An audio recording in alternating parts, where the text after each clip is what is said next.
Hello दोस्तों, कैसे हो। आशा करती हूँ कि आप सब ठीक होंगे। आज अपन पढ़ने जा रहे हैं आसियान। क्या है? इकोनॉमिक की एक संस्था है आसियान।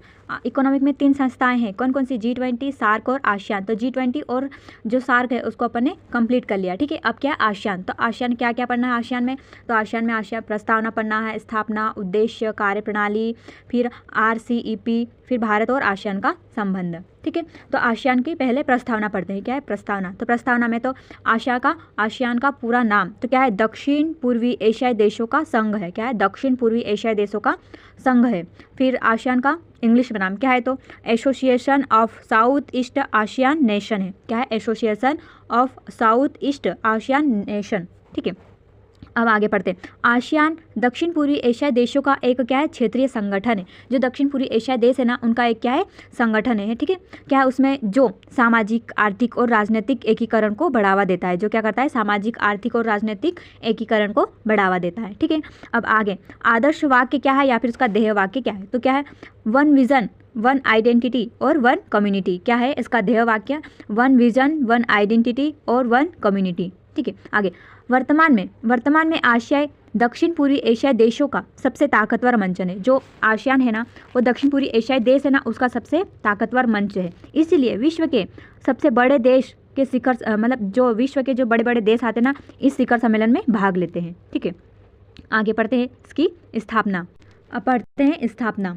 तो स्थापना कब हुई थी? तो 8 अगस्त 1967 को हुई थी। स्थापना कब हुई थी? 8 अगस्त 1967 को। किसकी? आसियान की स्थापना हुई थी 8 अगस्त 1967 को। कहाँ पर हुई थी? तो थाईलैंड के बैंकॉक में हुई थी। ठीक है, बैंकॉक घोषणा पत्र या फिर उसको आसियान घोषणा पत्र भी कहा जाता है। उस पर संस्थापक राष्ट्रों के हस्ताक्षर किए गए। ठीक है, आगे मैं आपको समझाती हूँ किसमें क्या कह रहे हैं।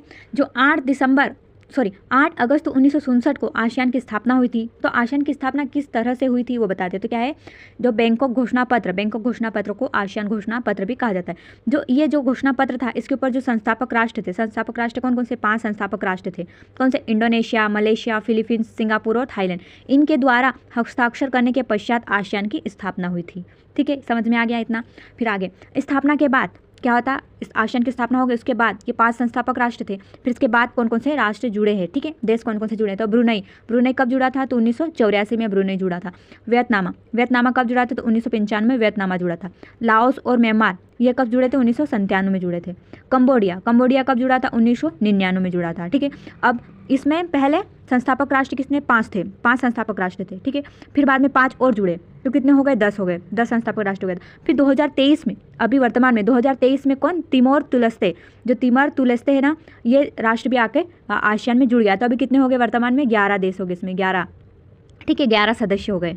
आगे इसका मुख्यालय कहाँ पर है? तो इसका मुख्यालय इंडोनेशिया के जकार्ता में। तो इस मुख्यालय की स्थापना कब की? तो 76 में की गई थी, 1976 में। जो कार्यकारी भाषा है, जो आसियान के जो कार्य करने वाली जो भाषा है, वो किसका मतलब जो कागज़ वगैरह रहते हैं ना, डॉक्यूमेंट, उनकी जो भाषा है वो कौन सी है? तो अंग्रेजी भाषा है। ठीक है, तो आसियान दिवस कब मनाया जाता है? तो आसियान दिवस, तो आसियान की स्थापना कब? 8 अगस्त 1967 को हुई थी।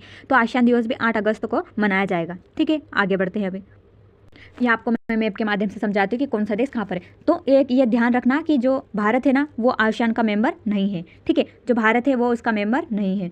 इसमें क्या आता है? पहले जो संस्थापक राष्ट्र कौन कौन से थे? तो एक इंडोनेशिया था। ठीक है, इंडोनेशिया, फिर मलेशिया, फिर फिलीपींस, सिंगापुर और थाईलैंड, ये 5 राष्ट्र थे। ठीक है, पहले देश कितने थे? 5 देश थे। अब कितने हो गए? 11 हो गए, और इससे पहले 10 थे। ठीक है, तो अभी 10वां ये जुड़ा है, तिमोर तिलस्ते, जो 11वां है, ये 11वां है, 2023 में जुड़ा।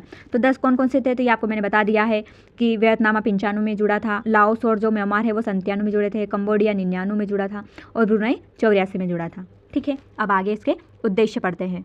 अब आसियान की स्थापना की है, तो इसके उद्देश्य, किस उद्देश्य से आसियान की स्थापना की गई? ठीक है, तो इसके चार्ट के तहत, आसियान चार्ट के तहत इसके उद्देश्यों का उल्लेख किया गया। जो आसियान चार्ट है ना, उसके तहत इसके उद्देश्यों का उल्लेख किया गया। तो पहला उद्देश्य क्या है? इसका उद्देश्य सदस्य देशों की संप्रभुता, समानता और क्षेत्रीय अखंडता और स्वतंत्रता को बनाए रखना है। जो सदस्य देश है, आसियान के जो सदस्य देश है, 11 जो सदस्य, उनकी जो संप्रभुता, समानता, क्षेत्रीय अखंडता और स्वतंत्रता को बनाए रखना है, ठीक है। और विवादों का शांतिपूर्ण समाधान करना, जो विवाद होने वाले हैं, मतलब जो होते हैं विवाद, उनका क्या करना है, शांतिपूर्ण उनका समाधान करना है, ठीक है। अगला तीसरा पॉइंट क्या है, सदस्य राष्ट्रों में आपस में बल का प्रयोग नहीं करना। जो सदस्य राष्ट्र है, जो 11 सदस्य राष्ट्र है आसियान में, वो आपस में या फिर एक दूसरे के प्रति बल का प्रयोग नहीं कर सकते हैं, ठीक है। इसका उद्देश्य है कि जो सदस्य राष्ट्र में आपस में बल का प्रयोग नहीं करना, ठीक है। चौथा क्या बोलता है, सदस्य राष्ट्र में सामाजिक, आर्थिक और सांस्कृतिक सहयोग प्रदान करना। जो सदस्य राष्ट्र है ना, उनमें सामाजिक, आर्थिक और सांस्कृतिक सहयोग प्रदान करना, ठीक है। आगे पांचवा, क्षेत्रीय स्तर पर शांति और स्थिरता बनाए रखना। जो क्षेत्र है इनका, दक्षिण पूर्वी एशियाई क्षेत्र, उनमें क्या शांति और स्थिरता बनाए रखना है। अगला, क्षेत्रीय स्तर को बढ़ावा देने के लिए शोध एवं विकास कार्यक्रम संचालित करना चाहिए। जो क्षेत्रीय स्तर उसको बढ़ाने के लिए, उसका विकास करने के लिए क्या करना रहता है, शोध एवं विकास कार्यक्रम को संचालित करना होता है, ठीक है। आगे उसकी कार्यप्रणाली, चौथा पॉइंट है कार्यप्रणाली। तो कार्यप्रणाली में पहले पढ़ेंगे सचिवालय। क्या पढ़ेंगे पहले, सचिवालय। तो सचिवालय, तो आसियान के कार्यों के संचालन के लिए क्या है, आसियान के जो कार्य उनके संचालन के लिए सचिवालय का गठन स्थापना के समय किया गया था। जो आसियान है ना, उसके कार्यों का संचालन करने के लिए सचिवालय का गठन तो करना ही होगा, तो आसियान की स्थापना हुई थी उसी समय सचिवालय की भी स्थापना कर दी गई थी। प्रथम महासचिव की नियुक्ति, जो महासचिव है ना, प्रमुख जो महासचिव, उसकी नियुक्ति कौन करता है, तो उसकी नियुक्ति सदस्य राष्ट्र के द्वारा की जाती है, ठीक है। महासचिव की नियुक्ति किसके द्वारा, सदस्य राष्ट्र के द्वारा की जाती है। सामान्यतः इसकी नियुक्ति अंग्रेजी के वर्णमाला के क्रम के देशों के अनुसार होती है। जो सामान्यतः जैसे अपन ने पढ़ा था क्या, सार्क में किसके अनुसार हो रही थी, तो सार्क में भी अंग्रेजी वर्णमाला के अनुसार ही महासचिव की नियुक्ति हो रही थी। वैसे यहाँ पर आसियान में भी ऐसा है कि जो अंग्रेजी वर्णमाला के जो क्रम है उसके अनुसार, देशों के नाम के अनुसार इनकी नियुक्ति हो रही है, ठीक है। इनका कार्यकाल 3 वर्ष का होता है, और सार्क में अपन ने पढ़ा था उसका कार्यकाल 3 वर्ष का, और यहाँ पर आसियान का 5 वर्ष का होता कार्यकाल। वर्तमान महासचिव कौन है, तो वर्तमान महासचिव है काओ किम हॉर्न है। कौन है, काओ किम हॉर्न। काओ किम हॉर्न है वर्तमान महासचिव कौन है, काओ किम हॉर्न है। और प्रथम महासचिव कौन है, तो प्रथम महासचिव है HR डार्सन है, ठीक है। कौन है प्रथम महासचिव, HR डार्सन है। अब शिखर सम्मेलन, अब सचिवालय हो गया, अब क्या आएगा आगे, शिखर सम्मेलन। तो शिखर सम्मेलन, तो ये आसियान की प्रमुख नीति निर्धारक व्यवस्था है। मतलब शिखर सम्मेलन किस लिए किए जाते हैं, तो क्या है, आसियान की जो प्रमुख नीति निर्धारक व्यवस्था है, और सदस्य देश मिलकर शिखर सम्मेलन का आयोजन करते हैं। क्या है, जो आसियान की जो नीति निर्धारक व्यवस्था है और सदस्य देश मिलकर इस सम्मेलन का संचालन करते हैं, या फिर इसको सम्मेलन को करते हैं। कौन से, जो आसियान के अंतर्गत जो देश है उनके द्वारा ही शिखर सम्मेलन का आयोजन किया जाता है, ठीक है। जो भारत के प्रधानमंत्री है वर्तमान में, उन्होंने जकार्ता इंडोनेशिया में आयोजित 20वें दक्षिण पूर्वी एशियाई राष्ट्र संघ अर्थात आसियान भारत शिखर सम्मेलन और 18वें पूर्वी एशियाई शिखर सम्मेलन में भाग लिया था। क्या है, जो भारत के जो प्रधानमंत्री है ना, उन्होंने जकार्ता के इंडोनेशिया में आयोजित 20वें आसियान सम्मेलन में भाग लिया था, और कहाँ पर 18वें जो पूर्वी एशियाई शिखर सम्मेलन में भी उन्होंने भाग लिया था, ठीक है। आगे पढ़ते हैं। आगे, आसियान चार्ट के अनुसार प्रतिवर्ष 2 बार शिखर सम्मेलन का आयोजन किया जाता है।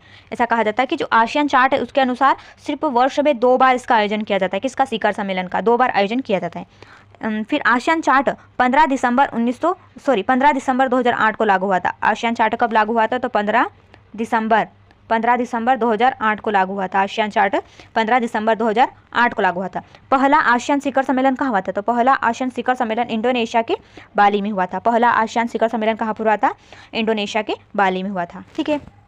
आज सिर्फ 4 पॉइंट पढ़ेंगे, आगे 5वां पॉइंट कल पढ़ेंगे, ठीक है। तो आज के लिए बस इतना ही, धन्यवाद। और आप मेरे चैनल पर नए हो तो मेरे चैनल को सब्सक्राइब करें, लाइक एंड शेयर करें, धन्यवाद।